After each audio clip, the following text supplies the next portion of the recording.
Allez, salut à tous, moi c'est Ben, coach J'en ai pas chez Mémé. Bienvenue dans les 2 minutes de Ben. Aujourd'hui, je vais vous parler un petit peu du grand pectoral, son développement et son aspect. Donc on sait que le grand pectoral a un rôle d'adduction et de rotation interne de l'humérus. C'est toujours dans l'idée le chevalier qui rentre son épée dans le fourreau. Donc dans l'idée, le grand pectoral, c'est un muscle qui a une forte proportion de fibres rapides. Il est là pour faire du mouvement. On sait qu'il n'est pas très endurant, mais il reste relativement fort. Vous l'avez comme d'habitude sur ce type de muscle-là, sur des développements hypertrophiques avec du stress mécanique, tension mécanique ou du stress métabolique. On l'a déjà vu dans une autre vidéo. Donc le stress mécanique, vous l'avez sur des exercices musculaires avec charge entre 8 et 12 répétitions à échec, avec des charges qui correspondent à peu près à 70% de votre force sur au moins 4 séries par exercice et au moins 3 à 4 exercices sur le même grand groupe musculaire en variant les faisceaux. 3 x 4, 12, on est au-delà des 10 séries minimum pour un stress correct mécanique.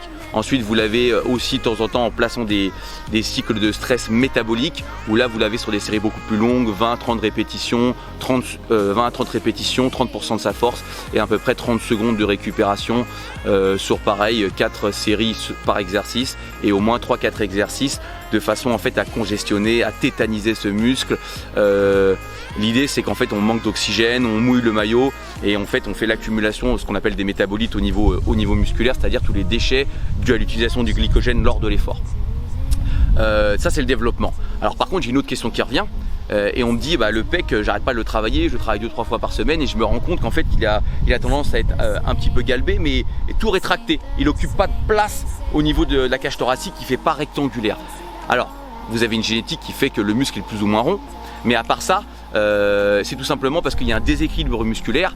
Je vous l'ai dit, le grand pectoral il crée la rotation interne de l'épaule. Si je le fais sans arrêt, je me tiens comme un gorille. J'ai l'épaule qui tombe vers l'avant, j'ai le cou qui casse parce qu'il faut que je redresse la vision. Donc ça crée des douleurs au niveau des cervicales, ça joue sur la posture, des maux de tête, etc. Et visuellement c'est pas très joli. Donc dans l'idée, il faut que le trapèze qui fait l'adduction de l'omoplate vers l'arrière, qui ouvre la cage thoracique, le deltoïde postérieur, le grand dorsal, qui est le seul muscle qui relie les deux ceintures scapulaires et pelviennes, eux soient très toniques, très forts, de façon à ouvrir et permettre de mettre le grand pectoral sur une position d'étirement qui va le rendre beaucoup plus large visuellement. D'accord ? Donc c'est un effet de trompe-l'œil. Pour que le grand pectoral soit beau visuellement, il faut le travailler correctement une fois par semaine, c'est pas la peine de le faire 15 fois, et plus travailler le dos et le trapèze. Le dos vous l'avez sur des mouvements de tirage quels qu'ils soient, le trapèze vous l'avez sur des mouvements d'ouverture, soit de tension d'élastique, soit de poulie, soit qu'on travaille sur des séances où on veut engager l'arrière de l'épaule. Il faut plus engager les muscles postérieurs que antérieurs, ce qui va donner visuellement un aspect beaucoup plus large au grand pectoral. Donc gardez ça en tête dans vos séances, et quand vous faites des cours collectifs plutôt travail poids de corps, enfin des séances plutôt travail poids de corps, c'est toujours intéressant, moi je dis, de prendre un élastique avec vous ou quelques accessoires avec un petit peu de charge, ce qui permet d'engager des mouvements de tirage qui sont très difficiles à engager sur des exercices de poids de corps.